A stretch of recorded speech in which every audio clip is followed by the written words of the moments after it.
اور جب موسیٰ نے اپنی قوم کے لوگوں سے کہا کہ بھائیو، تم نے بچڑے کو معبود ٹھہرانے میں اپنی جانوں پر ظلم کیا ہے، تو اپنے پیدا کرنے والے کے آگے توبہ کرو، پھر اپنوں کو قتل کرو، تمہارے خالق کے نزدیک تمہارے حق میں یہی بہتر ہے۔ پھر اس نے تمہارا قصور معاف کر دیا،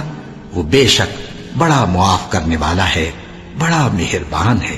اور جب تم نے موسیٰ سے کہا کہ موسیٰ، جب تک ہم اللہ کو سامنے نہ دیکھ لیں گے تم پر ایمان نہیں لائیں گے، تو تم کو بجلی نے آ گھیرا اور تم دیکھ رہے تھے، پھر موت آ جانے کے بعد ہم نے تم کو اثر نو زندہ کر دیا تاکہ احسان مانو، اور ہم نے بادل کا تم پر سایہ کیے رکھا اور تمہارے لیے من و سلوہ اتارتے رہے کہ جو پاکیزہ چیزیں ہم نے تم کو عطا فرمائی ہیں ان کو کھاؤ پیو، مگر تمہارے بزرگوں نے ان نعمتوں کی کچھ قدر نہ جانی، اور وہ ہمارا کچھ نہیں بگاڑتے تھے بلکہ اپنا ہی نقصان کرتے تھے۔ اور جب ہم نے ان سے کہا کہ اس گاؤں میں داخل ہو جاؤ اور اس میں جہاں سے چاہو خوب کھاؤ پیو، اور دیکھنا دروازے میں داخل ہونا سجدہ کرتے ہوئے اور حطوتن کہنا،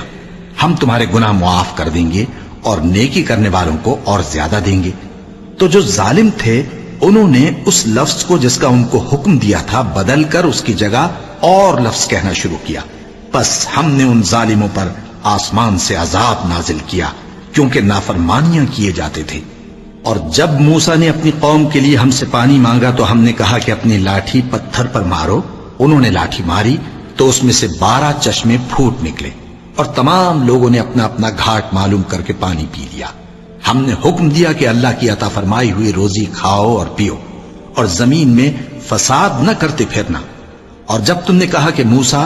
ہم سے ایک ہی کھانے پر صبر نہیں ہو سکتا، تو اپنے پروردگار سے دعا کیجئے کہ ترکاری اور ککڑی اور گیہوں اور مسور اور پیاز وغیرہ جو نباتات زمین سے اگتی ہیں ہمارے لیے پیدا کر دے۔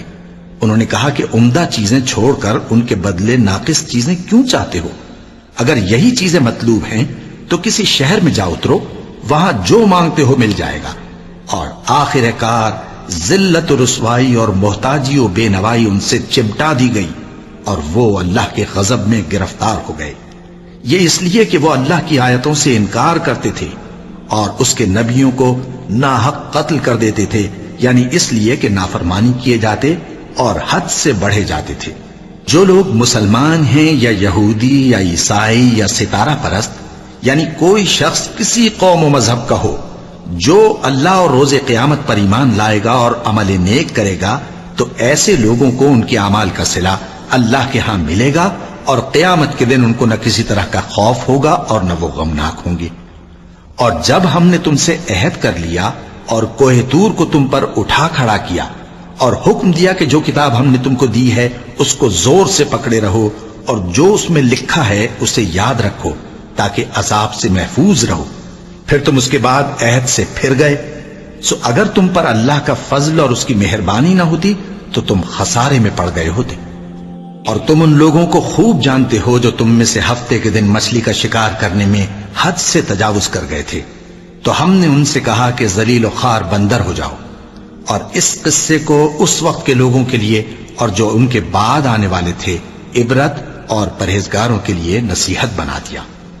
اور جب موسیٰ نے اپنی قوم کے لوگوں سے کہا کہ اللہ تم کو حکم دیتا ہے کہ ایک بیل ذبح کرو، وہ بولے کیا تم ہم سے ہنسی کرتے ہو؟ موسیٰ نے کہا کہ میں اللہ کی پناہ مانگتا ہوں کہ نادان بنوں۔ انہوں نے کہا کہ اپنے پروردگار سے التجا کیجئے کہ وہ ہمیں یہ بتائے کہ وہ بیل کس طرح کا ہو۔ موسیٰ نے کہا پروردگار فرماتا ہے کہ وہ بیل نہ تو بوڑھا ہو اور نہ بچڑا بلکہ ان کے درمیان یعنی جوان ہو، سو جیسا تم کو حکم دیا گیا ہے ویسا کرو۔ انہوں نے کہا اپنے پروردگار سے درخواست کیجئے کہ ہم کو یہ بھی بتا دے کہ اس کا رنگ کیسا ہو۔ موسیٰ نے کہا پروردگار فرماتا ہے کہ اس کا رنگ گہرا زرد ہو کہ دیکھنے والوں کے دل کو خوش کر دیتا ہو۔ انہوں نے کہا اب کے پروردگار سے پھر درخواست کیجئے کہ ہم کو بتا دے کہ وہ اور کس کس طرح کا ہو، کیونکہ بہت سے بیل ہمیں ایک دوسرے کے مشابہ معلوم ہوتے ہیں، اور اللہ نے چاہا تو ہمیں ٹھیک بات معلوم ہو جائے گی۔ موسیٰ نے کہا کہ اللہ فرماتا ہے کہ وہ بیل کام میں لگا ہوا نہ ہو، نہ تو زمین جوتتا ہو اور نہ کھیتی کو پانی دیتا ہو، بے عیب ہو، اس میں کسی طرح کا داغ نہ ہو۔ کہنے لگے اب تم نے سب باتیں درست بتا دی، غرض بڑی مشکل سے انہوں نے اس بیل کو ذبح کیا، جبکہ وہ ایسا کرنے والے لگتے نہ تھے۔ اور جب تم نے ایک شخص کو قتل کیا تو اس میں باہم جھگڑنے لگے، حالانکہ جو بات تم چھپا رہے تھے اللہ اس کو ظاہر کرنے والا تھا۔ چنانچہ ہم نے کہا کہ اس بیل کا کوئی سا ٹکڑا مقتول کو مارو، اس طرح اللہ مردوں کو زندہ کرتا ہے اور تم کو اپنی قدرت کی نشانیاں دکھاتا ہے تاکہ تم سمجھو۔ پھر اس کے بعد تمہارے دل سخت ہو گئے، گویا وہ پتھر ہیں یا ان سے بھی زیادہ سخت۔ اور پتھر تو بعضے ایسے ہوتے ہیں کہ ان میں سے چشمے پھوٹ نکلتے ہیں، اور بعضے ایسے ہوتے ہیں کہ پھٹ جاتے ہیں اور ان میں سے پانی نکلنے لگتا ہے، اور بعضے ایسے ہوتے ہیں کہ اللہ کے خوف سے گر پڑتے ہیں، اور اللہ تمہارے کرتوتوں سے بے خبر نہیں۔ مومنو، کیا تم امید رکھتے ہو کہ یہ لوگ تمہارے دین کے قائل ہو جائیں گے؟ حالانکہ ان میں سے کچھ لوگ کلام اللہ یعنی تورات کو سنتے، پھر اس کے سمجھ لینے کے بعد اس کو جان بوجھ کر بدل دیتے رہے ہیں، اور یہ لوگ جب مومنوں سے ملتے ہیں تو کہتے ہیں ہم ایمان لے آئے ہیں، اور جس وقت تنہائی میں ایک دوسرے سے ملتے ہیں تو کہتے ہیں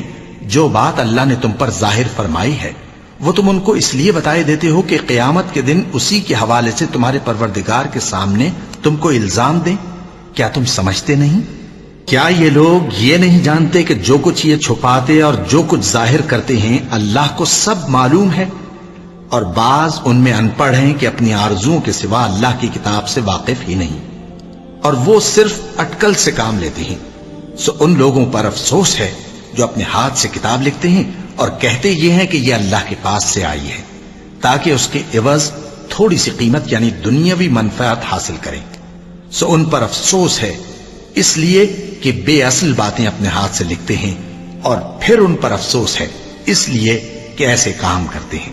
اور کہتے ہیں کہ دوزخ کی آگ ہمیں چند روز کے سوا چھو ہی نہیں سکے گی۔ ان سے پوچھو کیا تم نے اللہ سے اقرار لے رکھا ہے کہ اللہ اپنے اقرار کے خلاف نہیں کرے گا؟ یا تم اللہ کے بارے میں ایسی باتیں کہتے ہو جن کا تمہیں مطلق علم نہیں؟ ہاں کیوں نہیں، جو برے کام کرے اور اس کے گناہ ہر طرف سے اس کو گھیر لیں تو ایسے لوگ دوزخ میں جانے والے ہیں، اور وہ ہمیشہ اس میں جلتے رہیں گے، اور جو ایمان لائیں اور نیک کام کریں وہ جنت کے مالک ہوں گے اور ہمیشہ اس میں عیش کرتے رہیں گے۔ اور جب ہم نے بنی اسرائیل سے عہد لیا کہ اللہ کے سوا کسی کی عبادت نہ کرنا، اور ماں باپ اور رشتہ داروں اور یتیموں اور محتاجوں کے ساتھ بھلائی کرتے رہنا،